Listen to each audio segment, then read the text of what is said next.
Allez, là je vais t'expliquer mon calcul pour finalement calculer la rentabilité de ton bien. Ok. Donc dans notre exemple, on va faire un calcul par rapport à du microfoncier. Ok. Calcul de rentabilité locative en microfoncier. Exemple, l'achat du bien, c'est 40 000 euros plus 4 500 euros de frais de notaire. Les salaires imposables de l'acheteur, ils s'élèvent à 30 000 euros. Donc on se rappelle bien du TMI, du taux marginal d'imposition à 30 000 euros, c'est quoi? C'est 30%. Loyer attendu 390 euros hors charge, puisque quand tu es en microfoncier, donc en location nue, tu es imposé pas sur le charge comprise comme en meublé, mais sur le hors charge, HC, ok? Et on a une taxe foncière de 450 euros. Comment tu fais pour calculer finalement le montant des loyers annuels? Tu vas multiplier, si ça a été loué 12 mois bien sûr. 390 euros hors charge x 12, ça te donne 4 600,80 euros par an de loyer annuel. On sait, puisque tu es une machine, qu'en microfoncier, tu as 30% d'abattement sur tes loyers. Donc là, je vais faire 4 680 x 0,30, enfin x 0,30 pour avoir 30%, égale 1404 euros sur lesquels je ne serai pas imposé, puisque j'ai un abattement de 30% forfaitaire dans le cadre du microfoncier.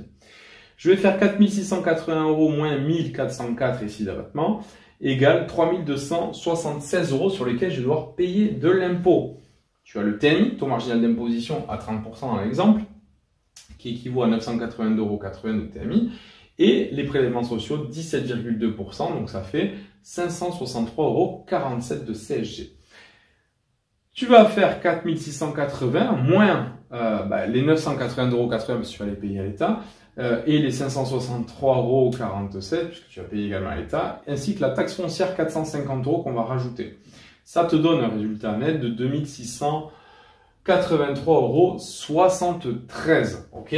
Si tu voulais encore gréver la rentabilité, tu pourrais rajouter, si tu fais un prêt, ça pas dans l'exemple, mais là il n'y avait pas de prêt dans l'exemple, mais sinon tu peux rajouter aussi les intérêts d'emprunt et l'assurance emprunteur. Ok.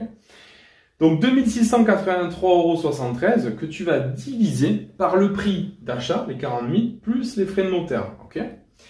Et tu vas multiplier tout ça par 100, c'est ça qui va te donner le taux de rentabilité nette de ton bien. Donc là, avec ce projet-là, en microfoncier, on serait à 6,03. Voilà. En meublé, je pense qu'on peut augmenter le taux de rentabilité. Mais là, pour le coup, en microfoncier, ça me donne 6,03%. En sachant que ce taux, il peut un peu varier des fois, parce que si tu as des vacances locatives, tu ne feras plus ton calcul sur les 12 mois, tu le feras sur 11 mois ou 10 mois, donc forcément il peut diminuer. Donc ça, c'est la manière la plus précise pour avoir une rentabilité nette après avoir enlevé tous les impôts. Si tu veux pas t'embêter par rapport au taux marginal d'imposition, que tu veux savoir de suite la rentabilité, alors brute, d'accord, sans abattre tes impôts dessus, eh bien tu fais juste, tu prends tes loyers, tu multiplies par 12, tu enlèves la taxe foncière, et ensuite, tu divises par le prix d'achat plus les frais de notaire. Et ça te donne la rentabilité brute. Voilà. Voilà ce que je peux te dire. Mais ce calcul-là, franchement, bosse-le. Parce qu'il est très important pour savoir où est-ce que tu mets les pieds. Et savoir si c'est un bien qui va être rentable dans le futur. Ok ?